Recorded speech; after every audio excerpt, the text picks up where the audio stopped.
SC వర్గీకరణతోనే మా మాదిగ జాతికి మేలు అంటూ ఎంఆర్పీఎస్ రాష్ట్ర నాయకులు అన్నారు.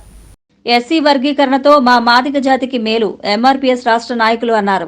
మాదిగల కోసం మంచి ఆలోచనతో ముందుకు వచ్చి తమను కలుసుకుని వెళుతున్న తెలుగుదేశం పార్టీ జాతీయ అధ్యక్షులు నారా చంద్రబాబు నాయుడు తమకు హీరో అయితే తమ ఓట్లతో గద్దెనెక్కి అనంతరం మోసం చేసిన ముఖ్యమంత్రి జగన్మోహన్ రెడ్డి తమకు విలన్ అని ఎంఆర్పీఎస్ ఉత్తరాంధ్ర కోస్తా జిల్లా ఇన్ఛార్జ్ ముమ్మిడివరపు చిన్నసుబ్బారావు, ఎంఆర్పీఎస్ రాష్ట్ర నాయకులు వైరాల అప్పారావు అన్నారు. స్థానిక తిలక్ రోడ్లోని రాజమహేంద్రవరం సిటీ నియోజకవర్గ టీడీపీ కార్యాలయంలో వారు ఏర్పాటు చేసిన మీడియా సమావేశంలో రాజమహేంద్రవరం సిటీ నియోజకవర్గ కూటమి ఎమ్మెల్యే అభ్యర్థి ఆదిరెడ్డి శ్రీనివాస్తో కలిసి మీడియా సమావేశంలో మాట్లాడారు. ఎంఆర్పీఎస్ వ్యవస్థాపక అధ్యక్షులు మందకృష్ణ మాదిగ పిలుపు మేరకు టీడీపీ, జనసేన, బీజేపీ కూటమి అభ్యర్థులను గెలిపించుకోవడమే తమ లక్ష్యమన్నారు. త్వరలో జరగనున్న ఎన్నికల్లో రాజమహేంద్రవరం సిటీ నియోజకవర్గ అసెంబ్లీ అభ్యర్థి ఆదిరెడ్డి శ్రీనివాస్, అసెంబ్లీకి మార్గాని భరత్రామ్ను ఇంటికి పంపిస్తామన్నారు. ఎన్డీఏ కూటమికి తమ నాయకుడు మందకృష్ణ మాదిగ మద్దతు ఇచ్చిన నేపథ్యంలో రాజమండ్రి సిటీ ఎమ్మెల్యేగా కూటమి అభ్యర్థిగా పోటీ చేస్తున్న ఆదిరెడ్డి శ్రీనివాస్, పార్లమెంట్ అభ్యర్థిగా పోటీలో ఉన్న దగ్గుబాటి పురంధరేశ్వరితో పాటు కూటమి అభ్యర్థులందరికీ విజయం కోసం కృషి చేస్తామన్నారు. జగన్ మాదిగలను మోసం చేశాడని ధ్వజమెత్తారు. మోడీ వర్గీకరణకు అనుకూలంగా ఉన్నారని తెలిపారు. ఎస్సీ వర్గీకరణ జరిగితేనే తమ జాతికి మనుగడ ఉంటుందన్నారు.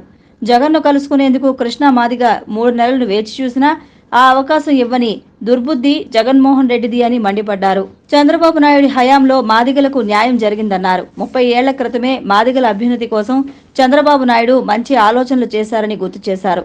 తమ నాయకుడు మందకృష్ణ మాదిగ ఇచ్చిన పిలుపు మేరకు రాజమండ్రి అసెంబ్లీ అభ్యర్థి ఆదిరెడ్డి శ్రీనివాస్, పార్లమెంట్ అభ్యర్థి దగ్గుబాటి పురంధరేశ్వరుల గెలిపే జయంగా పనిచేస్తామన్నారు. ఎన్డీఏ కూటమికి మందకృష్ణ మాదిగ మద్దతు ఇవ్వడం శుభపరిణామమని రాజమహేంద్రవరం సిటీ నియోజకవర్గ కూటమి ఎమ్మెల్యే అభ్యర్థి ఆదిరెడ్డి శ్రీనివాస్ అన్నారు.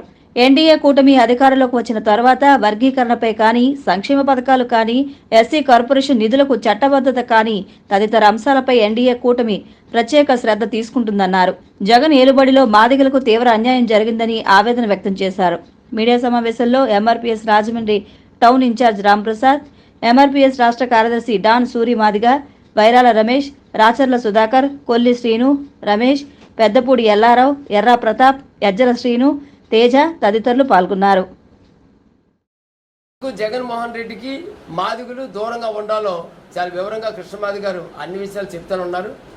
మేము కేవలం మాదిగులకి వర్గీకరణ కోసమే కాదు, ఈ సమాజంలో పడే 59 కులాలకి 27 దళిత పథకాలని మ్యాక్సిమం మాలా మాదిగలుగా, ఎస్టీలుగా ఉండబడే మందిని హత్యలు చేస్తూ ఇవాళ దౌర్జన్యాలు చేస్తున్న వ్యక్తిని కూడా జగన్మోహన్ రెడ్డి గారు పక్కన పెట్టుకుని ఇవాళ అనంతబాబు వ్యక్తిని పక్కన పెట్టి తిరుగుతున్నారంటే ఇవాళ దానికి ఈ రోజు వరకు సరైన ఎన్డీఏ కూటమికి మద్దతు ఇవ్వడం, అలాగే అన్న చెప్పినట్లుగా రేపు ఎన్డీఏ కూటమి అధికారంలోకి వచ్చిన తర్వాత ఆ వర్గీకరణ పైన కానివ్వండి, సంక్షేమ కార్యక్రమాలు కానివ్వండి, ఎస్సీ కార్పొరేషన్ నిధులు చట్టబద్ధత కానివ్వండి, అనేకమైన అంశాలు ఉన్నాయి. ఈ ప్రభుత్వం బలహీన వర్గాల యొక్క సంక్షేమ కార్యక్రమాలన్నింటినీ కూడా తూట్లు పొడిచి దారి మళ్లించే పరిస్థితులు చూస్తూ ఉన్నాం. ఆ బహుజనులందరి యొక్క సమస్యల పైన కూడా న్యాయం జరిగేందుకు ఎన్డీఏ కూటమి తప్పకుండా వాళ్ళకి సహకరిస్తుందని, అలాగే ఎంఆర్పీఎస్ నాయకులు అందరూ కూడా ఈ ఎన్డీఏ కూటమి గెలుపు కోసం ఒక కార్యాచరణతోటి నియోజకవర్గంలో తిరుగుతూ తెలుగుదేశం, బీజేపీ, జనసేనలో ఉన్న ఎంఆర్పీఎస్ నాయకులు కాకుండా వాళ్ళలో ఉన్న మాదిగ సోదరులు, సోదరిమణులు అందరినీ కూడా ఒక కూటమి కింద వీళ్ళందరితోటి ఒక కార్యాచరణ కూడా ముందుకు తీసుకెళ్తామని కూడా ఈ సందర్భంగా తెలియజేస్తూ మరొకసారి మందాకృష్ణ మాదిగ గారికి అభినందనలు తెలియజేస్తూ వారికి, వారి యొక్క సోదరులకి, ఏదైతే వారి ఎంఆర్పీఎస్ సోదరులందరికీ కూడా ధన్యవాదాలు. అప్పారావు మాదిగ, ఎంఆర్పీఎస్ రాష్ట్ర నాయకుడిగా ఉన్నాను. ఈ రాజమండ్రి 13, 14 మాదిగపేటలోని అందరూ టీడీపీ వైపు ఉన్నారని అడిగితే అందరూ ఎక్కడ ఉండరు. 80%, 80% టీడీపీ. ఎందుకంటే 1982 ఎన్టీ రామారావు గారు వచ్చిన తర్వాత అంతకుముందు దళితులు, ఎస్సీ అందరూ కాంగ్రెస్కే వేసేవారు. 82లో ఎన్టీ రామారావు వచ్చిన తర్వాత మాదిగలు కంప్లీట్ టీడీపీ కనెక్ట్ అయిపోయారు. 83 జనవరి 5వ తారీఖు ఎలక్షన్ అయింది. 83 9న ప్రమాణ స్వీకారం అయ్యాడు ఎన్టీ రామారావు గారు. అప్పటి నుంచి ఎస్సీ, ఎస్టీ, బీసీ, మైనారిటీ, బడుగు, బలహీన వర్గాలు అందరూ కూడా అభివృద్ధి చెందారు. అందులో భాగంగా మాదిగలు మేము కూడా అభివృద్ధి చెందాం. ఇప్పుడు వైఎస్ఆర్ పార్టీకి తెలుగుదేశానికి వైఎస్ఆర్ పార్టీకి ఓట్లు ఎందుకు వేయకూడదు నేను చెప్తాను, తర్వాత టీడీపీకి ఎందుకు వేయాలో చెప్తాను. వైఎస్ఆర్ పార్టీ 27 ఎస్సీ పథకాలను రద్దు చేసింది. అన్నిటికంటే అంబేద్కర్ విదేశీ విద్యను రద్దు చేసి అతను పేరు పెట్టుకున్నది. అది న్యాయమా? అంతకన్నా బాధాకరం ఏంటంటే ఉమ్మడి తూర్పుగోదావరి జిల్లాలో మంట చేసి దేవ సుబ్రహ్మణ్యాన్ని అనంతబాబు డోర్ డెలివరీ ఇచ్చాడు. అతను దిగొచ్చి పక్క ముడిచి పెట్టుకున్నాడు. తిరుమతులు తిరుమల కేసులో అతనికి ఇప్పుడు శిక్ష పడలేదు. మీ గుండె మీద చేసుకొని చెప్పండి, తెలుగుదేశం పార్టీ చేసిందా మీరు చేశారా? మాదిగల్ని ఇప్పుడు కూడా మీ దగ్గరికి రానివ్వరో. వైఎస్ఆర్ పార్టీ అంటే మాదిగల విరోధ పార్టీ. జగన్మోహన్ రెడ్డి గత ఉమ్మడి రాష్ట్రంలో 3 సార్లు అసెంబ్లీ తీర్మానం అయింది. దివంగత ముఖ్యమంత్రి రాజశేఖర రెడ్డి గారు నేను వర్గీకరణ చేస్తాను కృష్ణ నాతో ఉండి చెప్పినప్పుడు ఆయనతోనే ఉంటే ఉషమేర కమిషన్ వేయించాడు. ఉషమేర కమిషన్ రిపోర్ట్ మాకు అనుకూలంగా వచ్చింది, కానీ మహనీయుడు చనిపోయాడు, అందుకు ఆగిపోయింది. నీ తండ్రి ఆశయాన్ని నువ్వేం నెరవేర్చావు? ఆయన నాకు 2 కోరికలు అన్నాడు. వర్గీకరణ, పోలవరం ప్రాజెక్టు. నీ తండ్రి పోలవరం 5 సంవత్సరాలు 80% చంద్రబాబు నాయుడు పూర్తి చేస్తే మీరు ఎందుకు పూర్తి చేయకపోయారు? ఇది సిగ్గుచేటు కాదా? నువ్వు మాట తప్ప మడం తిప్పనంటావు, నువ్వు మాట తప్పుదో మడం తిప్పుదో. నీ అనుచరులు కూడా అంతే. రాజమండ్రి పట్టణంలో ఆదిరెడ్డి కుటుంబం అంటే ప్రజలకు అనుబంధంగా దగ్గరగా ప్రతి పేటలో కూడా ప్రాణం పెట్టే అభిమానులు ఉన్నారు. అన్నిటికంటే తెలుగుదేశం పార్టీలో ఉన్నటువంటి కొంతమంది మా మాదిగ నాయకులు కోస్తే రక్తం పచ్చగా వస్తుంది. ఎందుకంటే తెలుగుదేశం అంటే అంత పిచ్చి, అంత పోరాట పడిమ. ఎందుకంటే 1999లో చంద్రబాబు నాయుడు దివంగత స్పీకర్ బాలయ్య గారిని ఒప్పించి వర్గీకరణ అమలు చేశాడు. 99 అమలు అయిన తర్వాత సుప్రీంకోర్టుకి వెళ్ళిన తర్వాత మాల్లో సుప్రీంకోర్టు బ్యాన్ అయింది. ఇది మీరు ఆమోదవంతులు వేయించుకున్న రాష్ట్రపతి, అలా కాదు, సుప్రీంకోర్టు జడ్జిమెంట్ రావాలి, వర్గీకరణకి పార్లమెంట్ బిల్లు పాస్ చేయాలి. ఇప్పటి వరకు కూడా పోరాడుతూనే ఉన్నాం. ప్రతి పార్లమెంట్ సమావేశాల్లో ఎంఆర్ ఆఫీసు ధర్నాలు చేస్తూనే ఉన్నాం. బీజేపీ మీ అధికారంలోకి వస్తే 100 రోజుల్లో వర్గీకరణ చేస్తామని చేసి మా ఆయన నిలబెట్టాం. ఇప్పుడు మోదీ గారు ముందుకు వచ్చి నవంబర్ 11న సికింద్రాబాద్ పెరేడ్ గ్రౌండ్లో మాట ఇచ్చాడు, కృష్ణ నేను చేస్తాను, నేను వర్గీకరణ చేసిన తర్వాత ఏ విధమైన ఆటంకం లేకుండా కోర్టు కానివ్వండి చట్టం కానివ్వండి అడ్డు లేకుండా చేసి పడుతున్నాడు. ఆ పిలుపుని అందుకొని మాది ప్రజలు, మాది బిడ్డలు పల్లెల్లో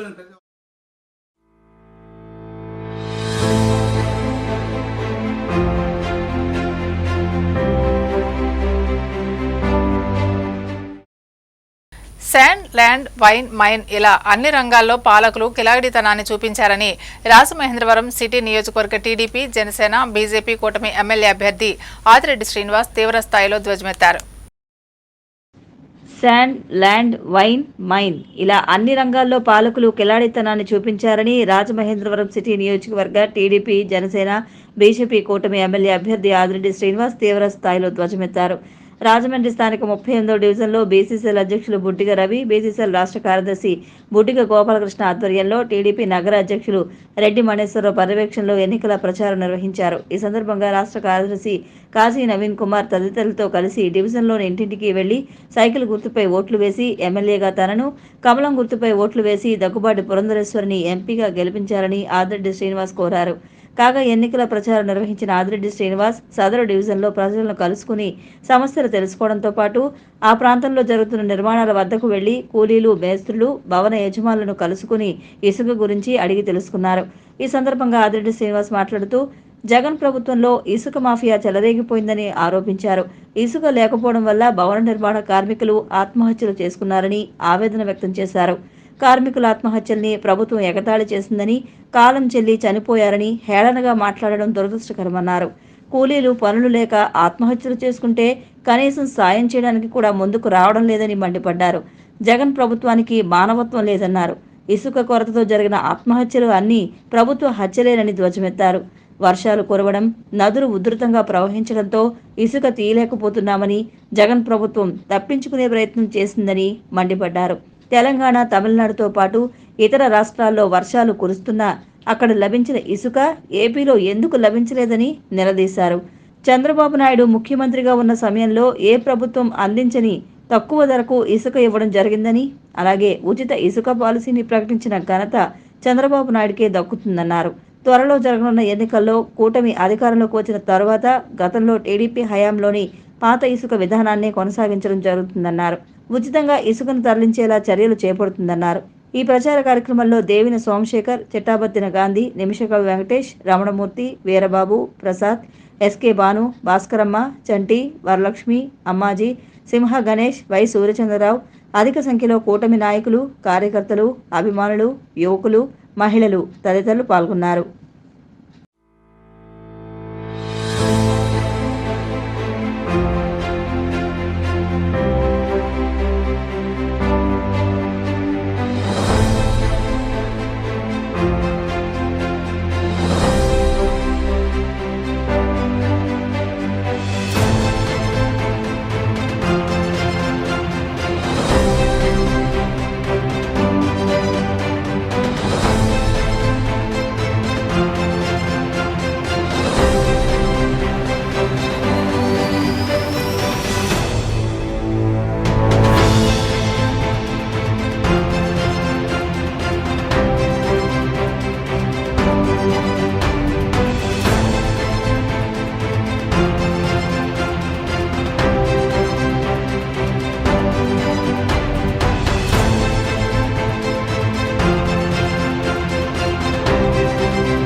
38వ వార్డులో ఈరోజు కూడా ఇంటింటికి ఎన్నికల ప్రచారం చేయడం జరుగుతూ ఉంది.